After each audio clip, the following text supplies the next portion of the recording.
Hi friends, இப்போ நம்ம பிரியாணி செய்கிறது எப்படின்னு பார்க்க போகிறோம்.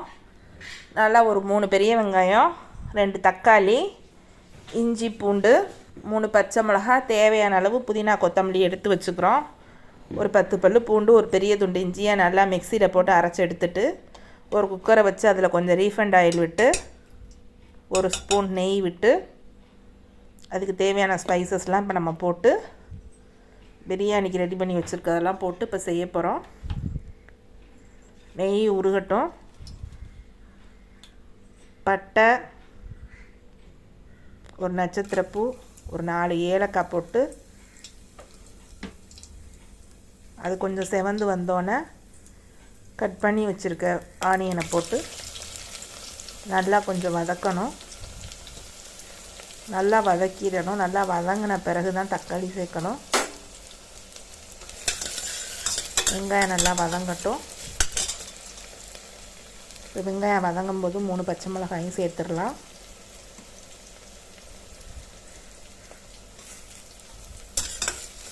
நல்லா வதங்கணும். தேவையான அளவு இப்போ கல்லுப்பு சேர்த்துக்கலாம்.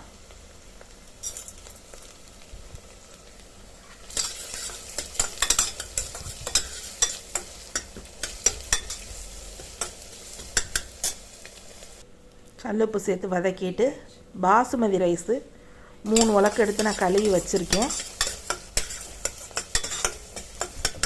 இப்போ வெங்காயத்தை பார்த்துக்கலாம்.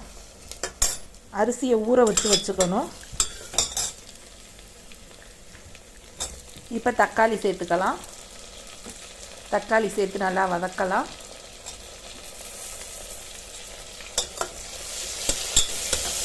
தக்காளி சேர்த்து வதக்கும்போது சைடில் ஒரு 200 கிராம் சிக்கனை இஞ்சி பூண்டு பேஸ்ட்டு போட்டு, அப்போ இதுக்கும் இஞ்சி பூண்டு பேஸ்ட்டு போட்டுக்கலாம். ஒரு வழியாக பிரியாணிக்கும் ஒரு அரை மூடி லெமன் இந்த 200 கிராம் சிக்கனுக்கு புழிஞ்சு விட்டு பிணைஞ்சு வச்சுக்கணும். 65க்கு இது விதையை எடுத்துகிட்டு பிழிஞ்சு வச்சுக்கோங்க. செய்கிறதுக்கு ஒரு 20 நிமிஷத்துக்கு முன்னாடியே இந்த மாதிரி பிணைஞ்சு வச்சுட்டு நம்ம செஞ்சோம்னா நல்லா ஊறி டேஸ்ட்டாக இருக்கும். நான் இப்போ இந்த ஆச்சி சில்லி 65 மசாலா தான் ட்ரை பண்ணியிருக்கேன். இதான் ஃபஸ்ட் டைம். எப்படி இருக்குன்னு அதில் பாதி தான் போட்டிருக்கேன். நான் பாதி போட்டுட்டு மிச்சம் வீட்டு மிளகாப்பொடி தான் போட்டிருக்கேன். இந்த பக்கம் பிரியாணிக்கு அந்த வதக்கினதை நல்லா வதக்கி விடணும். ஒரு அரை பழம் எலுமிச்சம்பழம் பிழிஞ்சு விட்டுக்கலாம். இதுக்கும் ஆச்சி பிரியாணி மசாலா ஒரு டீஸ்பூன் போட்டுக்கோங்க வாசத்துக்காக. ரொம்ப போட வேணாம். ரொம்ப போட்டால் ஸ்மெல்லு ரொம்ப அதிகமாக இருக்கும். போட்டு நல்லா வதக்கிக்கலாம். வதக்கிட்டு இப்போ மஞ்சத்தூள் போட்டு சிக்கனை கழுவி வச்சுருக்கேன். ஒரு 1/4 கிலோ சிக்கன் இருக்கும். போட்டு நல்லா வதக்கணும்.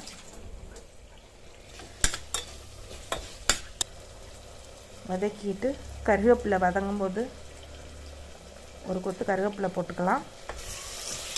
போட்டுட்டு நல்லா வதக்கணும். அப்புறம் க்ளீன் பண்ணி வச்சுருக்க புதினா கொத்தமல்லியை சேர்த்து வதக்கலாம். அப்புறம் ஒரு ஸ்பூன் தயிர் சேர்த்துக்கிட்டால் நல்லாயிருக்கும், டேஸ்ட்டு எடுத்து கொடுக்கும்.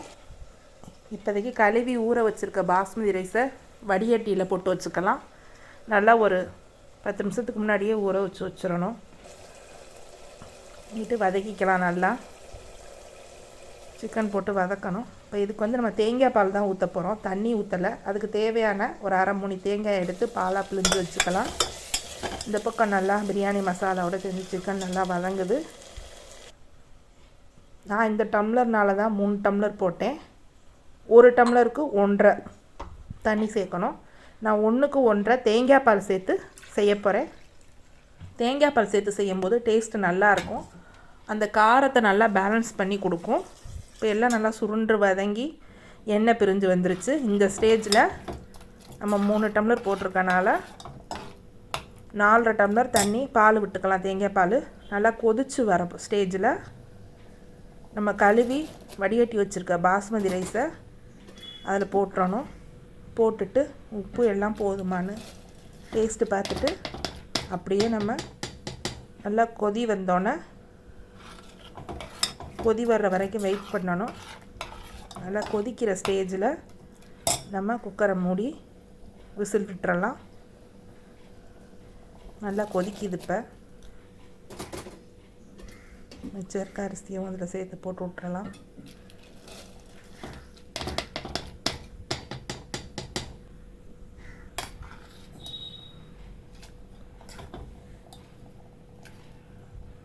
அரிசி போட்டாச்சு. நல்லா கிண்டி விட்டு உப்பெல்லாம் போதுமான்னு பார்த்துட்டு குக்கரை மூடி வச்சிடலாம். மூடி வச்சுட்டு 3 விசில் விடலாம். இங்கிட்டு சிக்கன் நம்ம ஊற வச்ச சிக்கனில் ஒரு கொத்து கருவேப்பிலையை உருகி போட்டுக்கலாம். போட்டாச்சு. ஏற்கனவே ஒரு 20 நிமிஷம் சிக்கன் ஊறிடுச்சு. இதில் இஞ்சி பூண்டு பேஸ்ட்டு, லெமன், அந்த ஆச்சி 65 மசாலா 1 ஸ்பூன் போட்டிருக்கோம். 3 விசில் வந்தோடனே ஆஃப் பண்ணிடலாம். ஏற்கனவே நம்ம ஊற வச்சதுங்கிறனால ரொம்ப நேரம் வைக்கணுங்கிற அவசியம் கிடையாது. 3 விசில் வந்தால் போதும். இந்த பக்கம் ஒரு ஃப்ரை பேனை வச்சு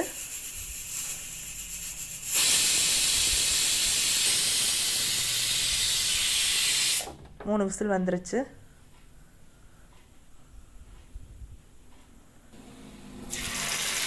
சிக்கனை நம்ம பொரிக்கலாம். ஃப்ரை பேனை வச்சு தேவையான அளவு எண்ணெய் விட்டு, இது ஃப்ரை பேனில் செய்யும்போது நம்ம எண்ணெய் ரொம்ப விடணுங்கிற அவசியம் இல்லை. அடி பிடிக்காமல் வரும். எண்ணெய் காஞ்ச உடனே நம்ம மசாலா போட்டு பிணைஞ்சு வச்சுருக்க சிக்கன் எடுத்து போட்டுடலாம். லோ ஃப்ளேம்லேயே வச்சு இதை ஃப்ரை பண்ணணும். ஹை ஃப்ளேமில் வைக்கக்கூடாது. அப்போ தான் நல்லா எல்லா பக்கமும் சிக்கன் குக் ஆகி வரும். இந்த சிக்கன் குக் பண்ணும்போது நம்ம நல்லா இந்த மாதிரி ஃபர்ஸ்ட் கருவேப்பிலை சேர்த்துக்கிட்டோம்னா அதோட மணமும் சுவையும் ரொம்ப நல்லாயிருக்கும். ட்ரை பண்ணி பாருங்கள். லோ ஃப்ளேமில் வச்சு நம்ம ஒன்று ஒன்றா திருப்பி போட்டு ஃப்ரை பண்ணணும். இப்போ பிரியாணி விசில் அடங்கிருச்சு. பேலன்ஸ் விசிலை வந்து நம்ம ஓப்பன் பண்ணி விட்டுட்டு பிரியாணி ஓப்பன் பண்ணிடலாம்.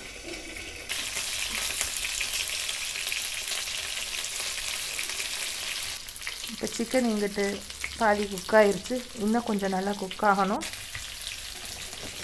நல்லா சிம்மிலே வச்சு குக் ஆகி வரட்டும். இங்கிட்டு இப்போ பிரியாணி ஓப்பன் பண்ணி பார்க்கலாம். நல்லா வெந்துருச்சு. நல்லா வந்திருக்கு. நல்லா எல்லா பக்கமும் சேர்ந்து வெந்து நல்ல ஒரு நல்ல ஸ்மெல், குட் ஸ்மெல் வருது. நல்லா ஃபீல் பண்ண முடியுது. நல்லா உதிரி உதிரியாக வந்திருக்கு. எப்போதுமே பிரியாணி வந்து நம்ம கரண்டி அந்த பேக் சைடு காம்பை வச்சு கிண்டும் போது உடையாமல் உதிரி உதிரியாக வரும். கரண்டியை வச்சு கிண்டாமல் நம்ம அந்த கரண்டி காம்பை வச்சு கிண்டலாம். பிரியாணி ரெடி ஆயிடுச்சு. பாஸ்மதி ரைஸில் நல்லா உதிராமல் உதிரி உதிரியாக ஒட்டாமல் நல்லா ரெடி ஆகிருக்கு. இப்போ நம்ம சாப்பிட ரெடியாக இருக்குது. சாப்பிட்றதுக்கு சர்வ் பண்ணிடலாம். பிளேட்டில் எடுத்து வச்சாச்சு. ஒரு அவிச்ச முட்டை வச்சு இந்த பக்கம் அந்த சிக்கன் 65 எடுத்து வச்சு சாப்பிடலாம். ட்ரை பண்ணி பாருங்கள். ரொம்ப டேஸ்ட்டாக இருக்கும்.